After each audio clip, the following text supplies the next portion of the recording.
Hey, we didn't get to talk about this U.S. England game. Now you've had some days and weeks to reflect on that. What is there to talk about? How do you feel?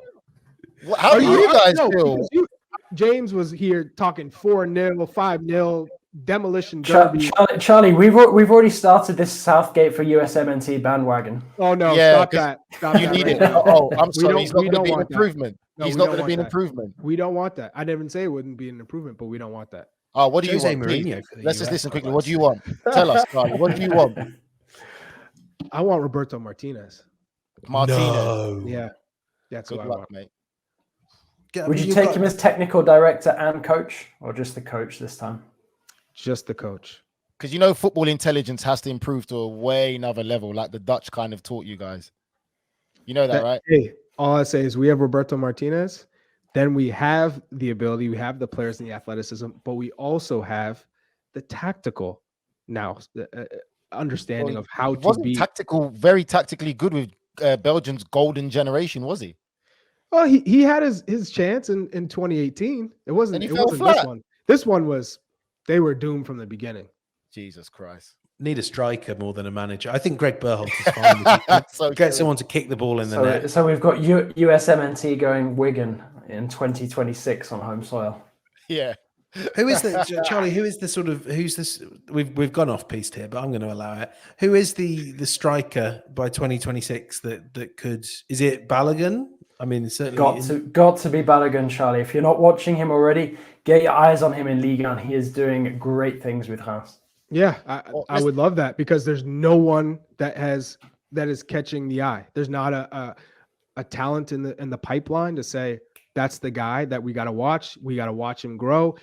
We've had players who have dabbled in the 9, but no one has taken it consistently. No one is striking fear into an opponent with riveting pace or acceleration or finishing. So that's the only position in my mind that we're really lacking. Charlie, do you think that America kind of fell short in the sense of the Soccer Federation where they haven't been proactive, really looking to see what players they can get, that they've been very lethargic and lazy? When you look at how proactive Canada look at you, who lazy. I'm just telling you the lethargic truth. And you look at what France is doing. There's players out there. There's Yunus Musa, Serginho Dest. What is that? Those are two players for getting strikers. Would you trade one of those for Jonathan David though? No, of course they would. No, I would not.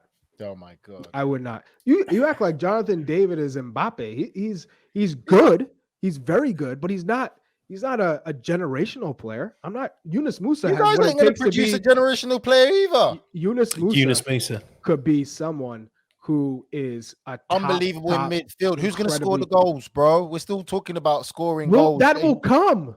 Oh God! I'm not trading Yunus Musa for Jonathan David. I promise you that, though. I'll be dead by then, man. I tell you, I have to say, if England had Yunus Musa and Jude Bellingham in 2026, we need to see if we can reverse this decision somehow. Because not happening. If England had those two in 2026, we're having that tournament. Thanks very much. On the topic England of striker after Harry Kane, this is the interesting part of it. I think it is a big global question, isn't there?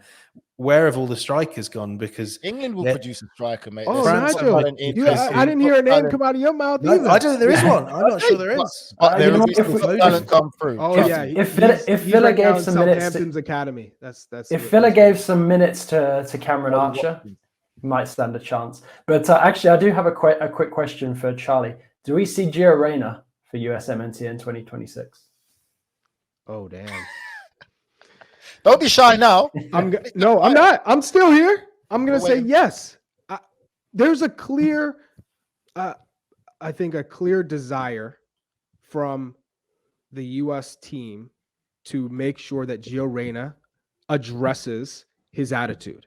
And that's been clear from day one with him on the national team. And that's more of his mannerisms. We've seen players, but as a young player, to be throwing up your hands, turning your back, doing all that, you haven't done anything yet to be even doing that, right? So I think there's always been an attitude from this player. And again, it's the balance.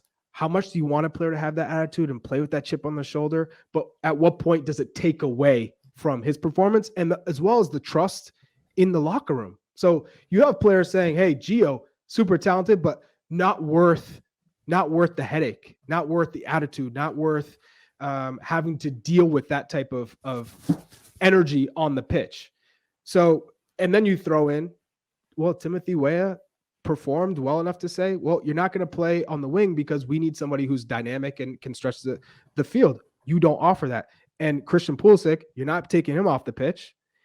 So where does he fit in that dynamic?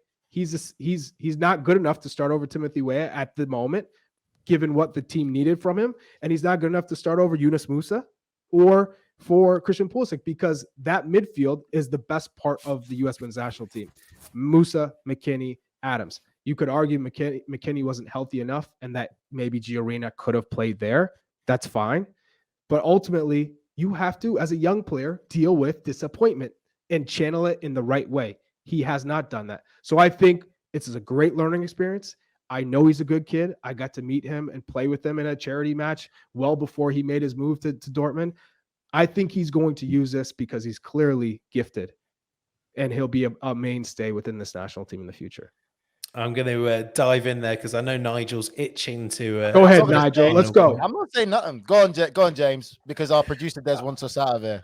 Des, you can't stop us now. Let's go. I'm fired up right now. Nigel got me cooking. I mean, the only thing I would say as well is the one thing that Charlie is absolutely indisputably spot on about is that midfield looks like something really special, and a fully fit Weston McKennie. I think USA beat England as much as I have to grit my teeth and bear it as I say that. But who knows, maybe that would have been quite good for England, actually. If only we'd lost to the US, we would have got off France's side of the bracket and be getting ready for that final right now. Maybe. Maybe. No, definitely. Definitely.